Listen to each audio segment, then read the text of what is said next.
Hello guys, welcome to my channel. This is Geetanjali. ఈరోజు మీకు చెప్పబోయే టాపిక్ 8th క్లాస్ ఎన్సీఆర్టీ బుక్లోని 3rd chapter part 2 minerals and power resources.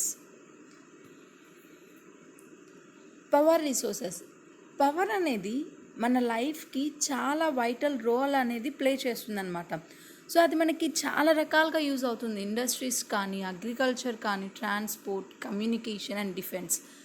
అలానే power resources అనేవి Bradley టూగా divide అయి ఉన్నాయన్నమాట, conventional and non conventional.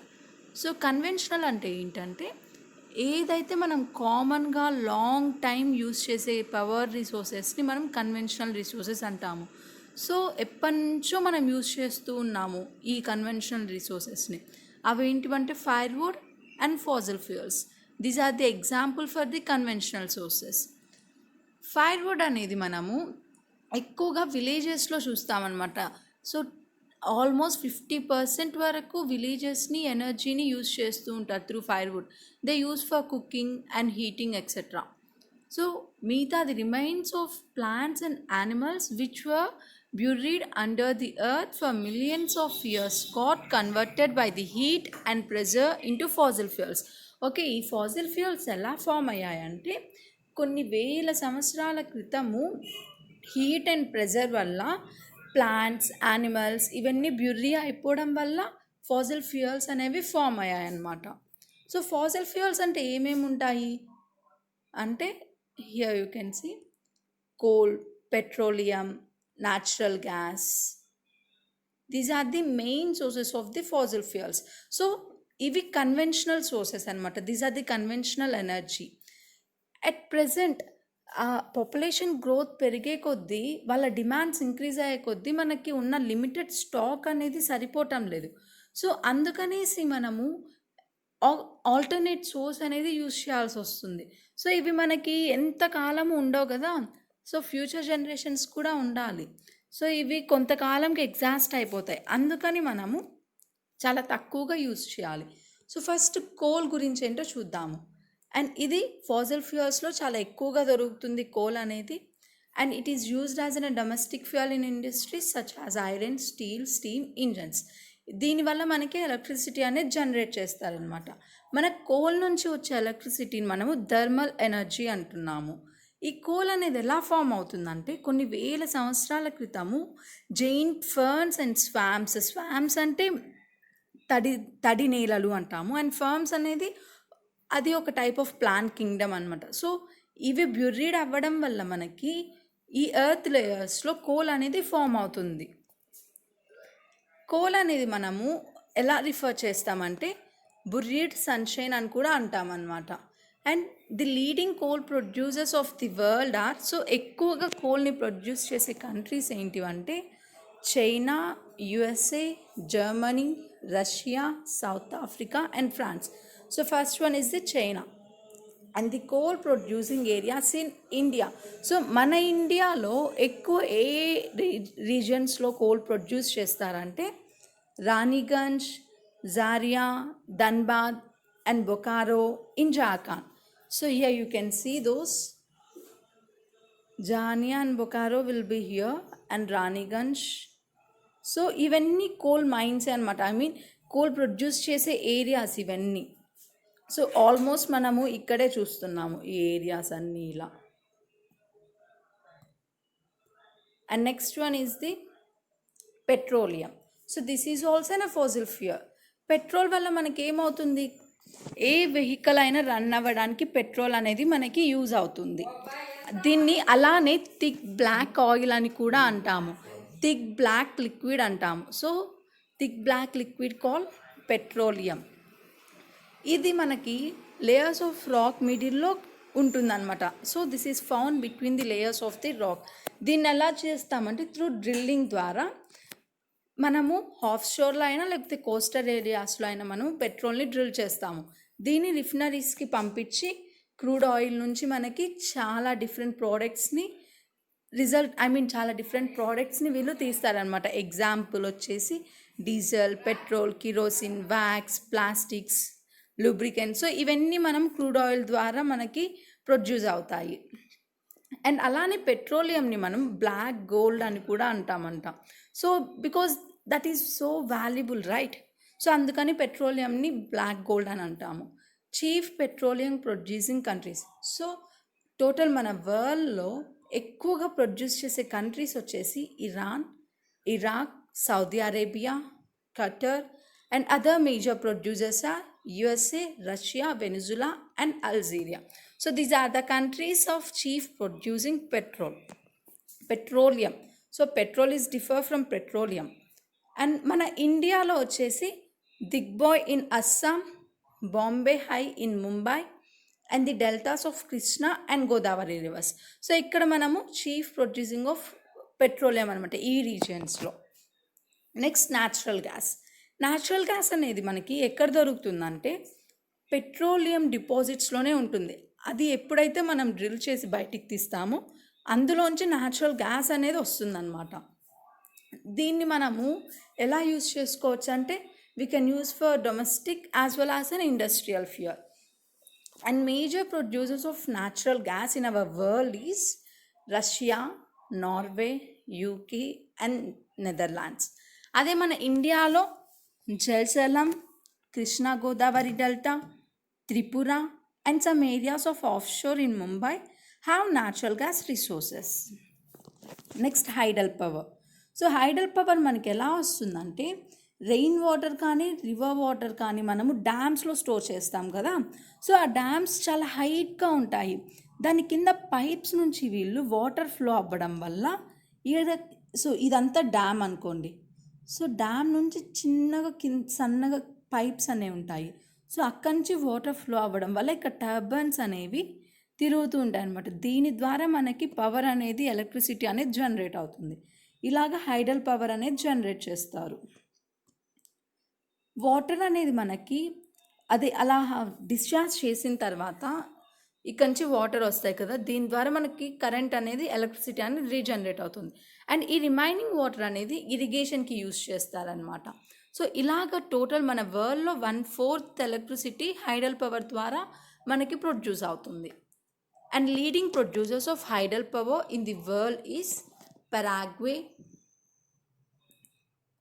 Norway, Brazil and China. And important hydel power stations in India is Brakranangal, Gandhi Sagar, Nagarjuna Sagar and Damodar Valley projects. So మన ఇండియాలో ఈ ప్లేసెస్లో ఉంటాయి. సో ఇవి conventional sources. Next non conventional sources ఏవో చూద్దాం. Non conventional sources అనేవి మనము ఎప్పుడూ ఇదే యూజ్ చేయాలన్నమాట. కన్వెన్షనల్ సోర్సెస్ వల్ల మనకి పొల్యూషన్ అనేది ఉంటుంది, అలానే అవి లిమిటెడ్ స్టాక్లో ఉంటాయి, తర్వాత ఎగ్జాస్ట్ అయిపోతాయి. కానీ నాన్ కన్వెన్షనల్ సోర్సెస్ అలా కాదనమాట, ఎప్పటికీ ఉంటాయి. These are the renewable resources. So అందుకని అందరూ నాన్ కన్వెన్షనల్ రిసోర్సెస్ని యూజ్ చేస్తే చాలా బెటర్. సో అంటే ఏంటివి నాన్ కన్వెన్షనల్ సోర్సెస్ అంటే ఏముంటాయి అంటే solar energy, wind energy, tidal energy. So which are the renewable resources. So renewable resources నుంచి వచ్చేవి non conventional resources, non renewable నుంచి వచ్చేవి కన్వెన్షనల్ సోర్సెస్. సో ఫస్ట్ వాటి గురించి అంతా చూద్దాము. సోలార్ ఎనర్జీ అంటే ఏంటంటే మనకి సన్ నుంచి వచ్చే సన్ ఫోటాన్స్ అనేవి సోలార్ సెల్స్లో అవి ట్రాప్ చేసుకుంటాయి అనమాట. ఈ సోలార్ సెల్స్ అన్నీ మనకి ఎలక్ట్రిసిటీని ప్రొడ్యూస్ చేస్తాయి. సో సోలార్ సెల్స్ అన్నీ జాయిన్ చేస్తే మనకి సోలార్ ప్యానల్స్ అనేవి ఫామ్ అవుతాయి అన్నమాట. సో త్రూ ఈ సోలార్ ప్యానల్స్ ద్వారా మనకి ఎలక్ట్రిసిటీ అనేది జనరేట్ అవుతుంది. సో మనం వీటిని హీటింగ్ కానీ లైటింగ్ పర్పస్ కానీ దేనికైనా ఈ ఎలక్ట్రిసిటీని యూజ్ చేసుకోవచ్చు. అలానే solar heaters, solar cookers, solar dryers ఇవన్నీ కూడా మనము యూజ్ చేసుకోవచ్చు అన్నమాట. So here you can see sun నుంచి మనకి ఫోటాన్స్ అనేవి వస్తాయి. అవి సోలార్ ప్యానల్స్ అనేవి సన్ లైట్స్ని డైరెక్ట్ డీసీ కరెంట్గా కన్వర్ట్ చేస్తుంది అనమాట. తర్వాత మళ్ళీ ఇన్వర్టర్ నుంచి మనకి డీసీ కరెంట్ నుంచి ఏసీ కరెంట్గా కన్వర్ట్ చేస్తుంది. సో అలాగా మనం దీన్ని మన ఎలక్ట్రిసిటీ మన పవర్కి లైట్నింగ్ కానీ దేనికైనా యూజ్ చేసుకోవచ్చు అనమాట ఆ పవర్ని. అండ్ ఎక్స్ట్రా ఎలక్ట్రిసిటీని మనము ఈ గ్రిడ్ ద్వారా పంపించేసుకోవచ్చు అనమాట. Next wind energy. So wind energy అంటే ఏంటంటే త్రూ విండ్ ఎయిర్ ద్వారా ఇవనేవి మనకి రొటేట్ అవుతూ ఉంటాయి అన్నమాట. సో ఎయిర్ ద్వారా ఇవి రొటేట్ అవ్వడం వల్ల లోపల ఉండే జనరేటర్స్ వల్ల మనకి ఎలక్ట్రిసిటీ అనేది ఫామ్ అవుతుంది. Here you can see inexhaustible source of energy. Windmills are used for grinding grains and lifting water, right? So గ్రెయిన్స్ని గ్రైండ్ చేయడానికి అలానే లిఫ్టింగ్ వాటర్కి మనకు విండ్ మిల్స్ అనేవి యూస్ చేస్తాము. అండ్ హై స్పీడ్ విండ్, ఎక్కువ స్పీడ్ విండ్ రావడం వల్ల మనకి విండ్ మిల్స్ అనేవి రొటేట్ అవుతాయి. సో అవి జనరేటర్కి కనెక్ట్ అవ్వడం వల్ల మనకి ఎలక్ట్రిసిటీని ప్రొడ్యూస్ చేస్తాయి అన్నమాట. Wind farms are found in Netherlands, Germany and Denmark, UK, USA and Spain. So these are the countries which produce wind farms. And next, nuclear power. So ఈ nuclear power మనకి ఎలా వస్తుందంటే uranium and thorium అనే radio active మెటల్స్లోని nuclear of atom నుంచి మనకి ఈ nuclear power అనేది వస్తుందన్నమాట. ఎప్పుడైతే మనకి ఈ రెండు యురేనియం అండ్ థోరియం ఈ రేడియో యాక్టివ్ ఎలిమెంట్స్ అనేవి న్యూక్లియర్ ఫ్యూజన్తో మనకి if they undergo nuclear fission in nuclear reactors, they emit the power. So అలా ఫ్యూజన్ జరగడం వల్ల హీట్ అనేది ప్రొడ్యూస్ అవుతుందన్నమాట. ఆ హీట్ ద్వారా స్టీమ్ టర్బైన్స్ రొటేట్ అవ్వడం వల్ల మనకి ఎలక్ట్రిసిటీ జనరేట్ అవుతుంది. So greatest producer of nuclear power is USA. Large deposits of uranium in India is Rajasthan, Jharkhand. So Rajasthan, జార్ఖండ్లో మనకి లార్జ్ డిపాజిట్స్ అనేవి దొరుకుతాయి యురేనియం. అదే థోరియం మనకి ఎక్కడ దొరుకుతాయంటే చాలా లార్జ్ క్వాంటిటీలో monazite sands of the Kerala. So కేరళలో మోనజైట్ శాండ్లో మనకి థోరియం అనేది దొరుకుతుంది. And nuclear power stations in India located in Kalpakkam in Tamil Nadu and Tarapur in Maharashtra, Rana Pratap Sagar near Kota in Rajasthan, Narora in Uttar Pradesh and Kaiga in Karnataka. So ఇది మోనజైట్ శాండ్ అనమాట. సో ఇక్కడ మనకి థోరియం అనేది లభిస్తుంది. And next geothermal energy. Geothermal energy అంటే ఏంటంటే మన ఎర్త్ లోపల నుంచి హీట్ని ఎక్స్ట్రాక్ట్ చేసి స్టీమ్ టర్బైన్స్ ద్వారా మనం ఎలక్ట్రిసిటీని ప్రొడ్యూస్ చేస్తామన్నమాట. సో మన ఎర్త్ ఇంటీరియర్లోంచి మనకి హీట్ ఎనర్జీని మనము సర్ఫేస్కి తెచ్చి హాట్ స్ప్రింగ్స్ ద్వారా స్టీమ్ టర్బైన్స్ని మనము రొటేట్ చేస్తామన్నమాట. అలా మనకి పవర్ అనేది జనరేట్ అవుతుంది through hot springs. So it has been used for the cooking, heating and bathing. Here you can see ఇది మన ఎర్త్ లోపల ఇక్కడ ఈ వాటర్ ఫ్లో అనేది హాట్ వాటర్ ఉంటే ఈ హాట్ స్ప్రింగ్స్ అనేవి ఇలా ఫ్లో అవుతాయి అన్నమాట. దాని ద్వారా ఈ స్టీమ్ అనేది టర్బైన్స్ని రొటేట్ చేస్తాయి. సో దీని ద్వారా మనకి ఎలక్ట్రిసిటీ జనరేట్ అవుతుంది. అండ్ ఇదేంటంటే కూలింగ్ స్టేషన్ అనమాట. ఈ వాటర్ని కూల్ చేసి మళ్ళీ లోపలికి పంపిస్తుంది. World largest geothermal power plants in US, followed by New Zealand, Iceland, Philippines and Central America. So total largest geothermal power plants వచ్చేసి మనకి యుఎస్ఏ, అలానే New Zealand, Iceland, Philippines and Central America. And మన ఇండియాలో వచ్చేసి Manikaran in Himachal Pradesh and Puga valley in Ladakh. So ఇక్కడ మనం వీటిని చూస్తాము. Next is tidal energy. So మనం టైడ్స్ ద్వారా ఎనర్జీని జనరేట్ చేస్తామన్నమాట. ఇక్కడ టైడ్స్ నుంచి వచ్చే ఎనర్జీ అనేది కింద టర్బైన్స్ సీస్కి టర్బైన్స్ అనేవి పెడతారనమాట. ఇలా ప్లేస్ చేస్తారు టర్బైన్స్ అనేవి. సో ఆ కైనెటిక్ ఎనర్జీ వల్ల టైడ్స్ రైజ్ అవ్వడం వల్ల వాటర్ యొక్క లెవెల్ రైజ్ అవుతుంది. టైడ్స్ అప్పుడు హై టైడ్ అప్పుడు వాటర్ లెవెల్ అనేది ఇంక్రీజ్ అవుతుంది అనమాట. దీని ద్వారా ఇవి మనకి ఏమవుతాయంటే ఇవి కూడా రొటేట్ అవుతాయి టర్బైన్స్ కూడా. సో దీని ద్వారా మనకి ఎలక్ట్రిసిటీ అనేది జనరేట్ అవుతుంది. Huge tidal mill farms Russia, France and Gulf of Kutch in India. So tidal farms అనేవి మనం ఎక్కువ Russia, France and Gulf of కచ్లో చూస్తాము. Next one is the biogas. Biogas అంటే ఏంటంటే అది organic waste, dead plants, animals material, animal dung, kitchen waste, ఈ organic waste నుంచి మనము గ్యాసియస్ ఫ్యూయల్ని మనం కన్వర్ట్ చేస్తామన్నమాట. దీన్ని బయోగ్యాస్ అంటాం. సో ఆర్గానిక్ వేస్ట్ ద్వారా వచ్చే గ్యాసియస్ ఫ్యూయల్నే మనం బయోగ్యాస్ అంటున్నాము. ఇక్కడ బయోగ్యాస్ డైజెస్టర్లో ఈ ఆర్గానిక్ వేస్ట్ని వేసేస్తారనమాట. అప్పుడు బ్యాక్టీరియా ద్వారా ఆర్గానిక్ వేస్ట్ అనేది డికంపోజ్ అయిపోతుంది. దీని ద్వారా బయోగ్యాస్ని ఎమిట్ చేస్తాయన్నమాట. సో బయోగ్యాస్ అంటే ఏమేమి ఉంటాయంటే ఈ mixture of methane and carbon dioxide and it is an excellent fuel for cooking and lighting and produces huge amount of organic manure. So ఈ బయోగ్యాస్ ఎమిట్ చేసిన తర్వాత ఆ ఆర్గానిక్ వేస్ట్ అనేది మనకి ఆర్గానిక్ మాన్యూర్గా వస్తుంది. And this is about third chapter minerals and power resources.